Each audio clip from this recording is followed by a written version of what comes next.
Le chantier de restauration des 3 cloches de l'église Saint-Porcher s'inscrit dans un projet global de restauration et de rénovation du clocher-porche.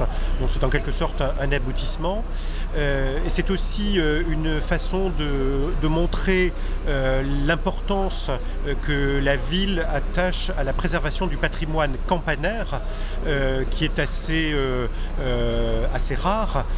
L'une des cloches date du XVe siècle.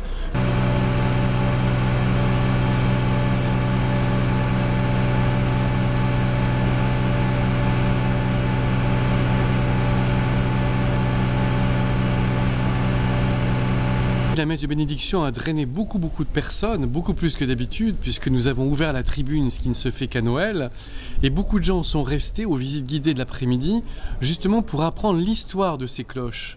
Les gens sont toujours étonnés de savoir que les cloches ont un prénom, que les cloches sont baptisées en règle générale, et qu'elles ont un parrain et une marraine. Et j'ai pu constater, et pour moi en tant que prêtre, c'est toujours extrêmement émouvant, de voir combien de personnes extérieures à Saint-Porcher venaient même de loin pour voir ces cloches, parce que c'est un événement unique. On ne voit jamais les cloches, on les entend, alors que là, elles étaient sous nos yeux.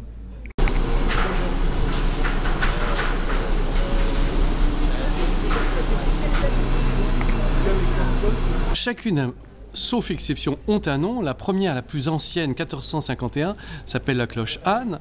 Ensuite, vous avez la cloche Marie. Et vous avez une troisième cloche, la plus grosse, la plus petite, pardon, qui est mise sous la protection de Michel.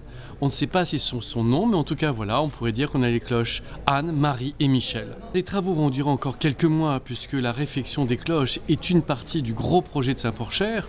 Et le projet de Saint-Porcher va durer au moins jusqu'au mois de mai. Elle pourrait sonner dans une semaine, mais elle risque de prendre la poussière. Donc les responsables de la mairie ont estimé, et je suis tout à fait d'accord avec eux, qu'il est préférable qu'elle puisse rester sous plastique le maximum de temps pour rester dans de bonnes conditions. J'ai le secret espoir qu'on les entendra toutes les trois. Il y a un grand débat au sujet de la cloche Anne, qui est la plus ancienne. Faut-il la protéger et qu'elle ne sonne qu'à la main? Il est prévu qu'il y ait une corde. On va retrouver le temps du bon Don Camillo. Au mois de juin, je suis Don Camillo. Mais comme pour sonner le glas, il me faut 3 notes. J'aimerais bien qu'elles sonnent toutes les 3. Mais là, je vais laisser les spécialistes discuter.